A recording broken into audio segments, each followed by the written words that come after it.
Okay, can everybody see?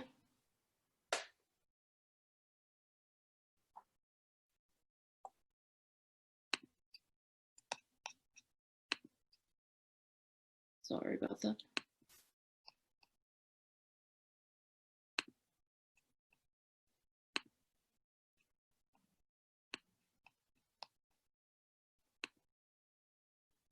Of course, not the window I want. Go. Okay, can everybody see this clearly now? Yes. Yeah. Okay. So it's basically just my website. I didn't design it. It's using a template out of a place in Germany because Wix kept increasing the cost of their site without offering really many services. So I'm kind of stuck with, this is a trend with websites where they have everything scroll through. So I'm just going to go to the very bottom of my landing page. See if I can move this over. So in starting to talk about my work, I grew up on the reservation, my mother's reservation in Wyoming. There's only one reservation there. People will say, well, which reservation? There's only one, but there are two different tribes. My mother's Eastern Shoshone. So this was taken, a photograph of my brother dancing. He's kind of in the distance there at the Eastern Shoshone Days, which takes place every June. And of course, this year it was canceled because of the virus. But I grew up because of my father dancing at powwows, and a lot of it was obviously very social. You can't have a one-person powwow. It's always a collaboration, and a lot goes on behind the scenes. The reason why I have this picture up is also when Orlando was talking about the space, my use of space in an artwork, I feel out west, there's just so much more space. You have open skies, you have open prairies or sagebrush land, and here a lot feels like it's going on, but to me, the energy is very concentrated on the dancers. The blanket in the foreground kind of starts to talk about where I get my ideas for texture, and I'll show a few other works as I go along, but in memory and thinking about how society works, I went from Wyoming to Chicago and then Providence, and now I'm in New York. It was just kind of interacting with other tribes and understanding how they deal with the idea of culture. And for me, it was always powwow. Obviously, there are more private ceremonies like Sundance and other types of ceremonies, but to me, the powwow circle is still sacred, but it's something that everyone could participate in. So if you've ever been to a powwow, there are some social dances that are designated for people who just kind of want to go out and dance.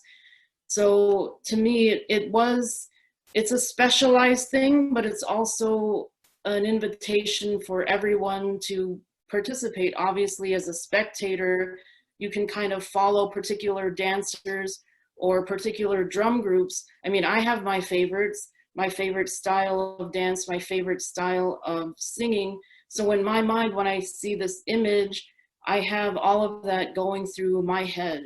So I'm just gonna scroll up a little bit here, hopefully. So this is kind of just a general image of some of my older works on paper. And they came about mostly because I wanted to try to create what I would say were like studies for larger paintings, because I really like oil painting, but the problem since I've been in New York is the rents have obviously gone up. I haven't had a studio in maybe 4 years. So the last time I had a studio was 2016. I think I was paying $400. And at the time my house rent was $600. So obviously it made no sense. and I can't paint at home, which kind of is what leads to these very small personal works on paper. I often get asked, and people will say, well, why is everything so tiny and it's feminine? And I don't really see it that way, because in my mind, if you're doing a lot of artists, when they're creating plans for a larger work, they'll do a smaller kind of what they call a thumbnail. So to me, it's kind of working out ideas visually on a smaller scale. And for the most part, since I haven't had a studio, these things just remain small and on paper. This particular piece does, the numbers come from the numbers that people who register for the powwow contest would wear. I think that number might be something that once belonged to my father when he was dancing at some powwow years ago. So in considering the fact that I don't really have a painting studio, I've started to work more with printmaking. And printmaking is a process, I feel like drawing is not respected the way that printmaking is, because printmaking is more of a permanent process.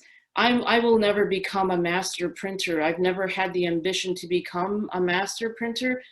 So I'm really just interested in using this in terms of a process. So if you don't know, this is an intaglio press that a friend of mine bought from upstate New York, and someone was trying to get rid of it. It's like, I don't know, very heavy piece of equipment. And basically it uses a huge roller to press down on a plate onto a piece of paper. So at the top here is a close-up of a test print, trial proof that I did a while ago. So you can see it has some plate tone on the right-hand side. There's like a margin. So I'm going to stop right there if anyone has any questions, or make sure that everything I said made sense.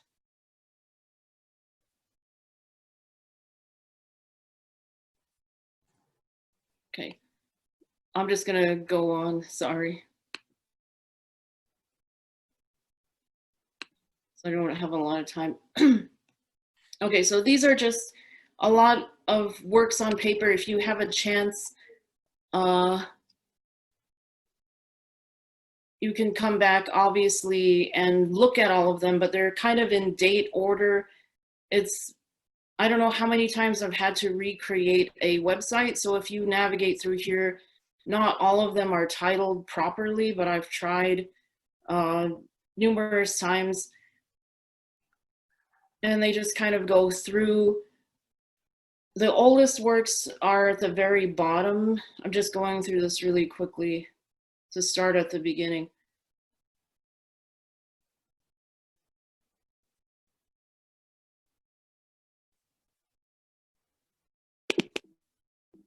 Okay. So I started using the two on the bottom, starting with the right, and then the one in the middle. I started to use a lot of Japanese origami paper, or some people call it origami paper, because if you recall back with the picture of the powwow, it was kind of a way to use paper that was already colorful or had some kind of texture built into it without creating my own patterns, because a lot of the times with powwow regalia, that's what we used to do. You would go to the fabric store and buy pre-made ribbon, or you would buy beads, which were made of glass, manufactured and imported to the United States. And then obviously we would mix in more traditional things like porcupine hair, deer tail hair, porcupine quills, buckskin, and all of that. So another reason why I chose the origami paper was just because I think when people buy origami books or paper, they kind of feel like they're getting an authentic Japanese cultural experience that's very small and kind of easy for them to handle.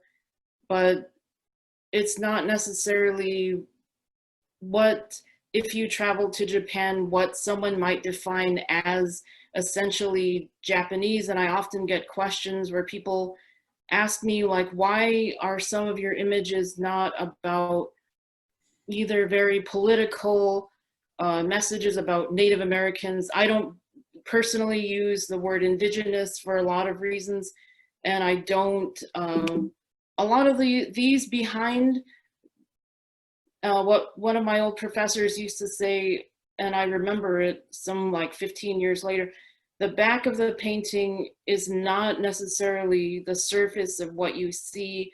And often if whoever sat down with me, I will tell you why some things are maybe either symbolic. They're not necessarily what someone would expect when they try to encounter Native American art, for example, for the first time. I think I'm going to end it there. So I'm going to send it back.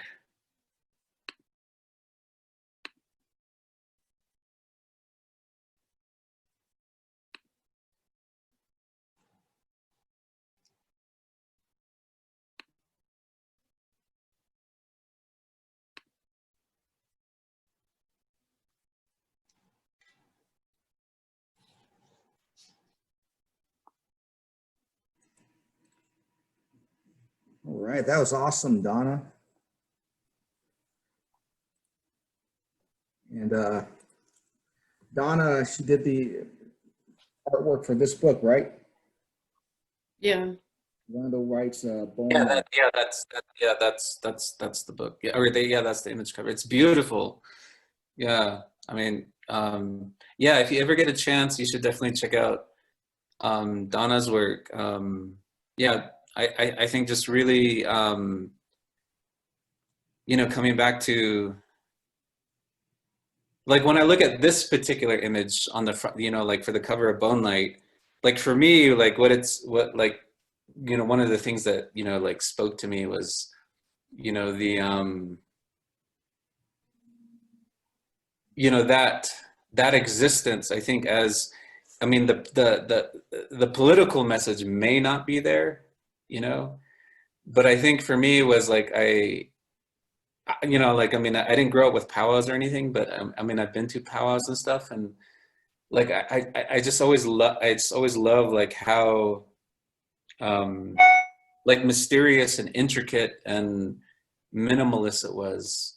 And there's a form, and then there's also a process, and then there's also like a really fine or a really refined value, I think, to Donna's work in terms of her being, you know, a native artist, which, you know, you have to, you actually have to, as the viewer, like, kind of, you know, work towards the image a bit more. Whereas, you know, like a lot of native art, especially out here in the Southwest, it's always pretty clear and obvious that this is, you know, an Indian on a horse, or, you know, or it's pretty obvious that this is, you know, a Southwestern, you know, Hopi or Navajo design. And so, so if you get a chance, you know, definitely check out Donna's work. It's pretty amazing. So, Thank you. thank you, Donna.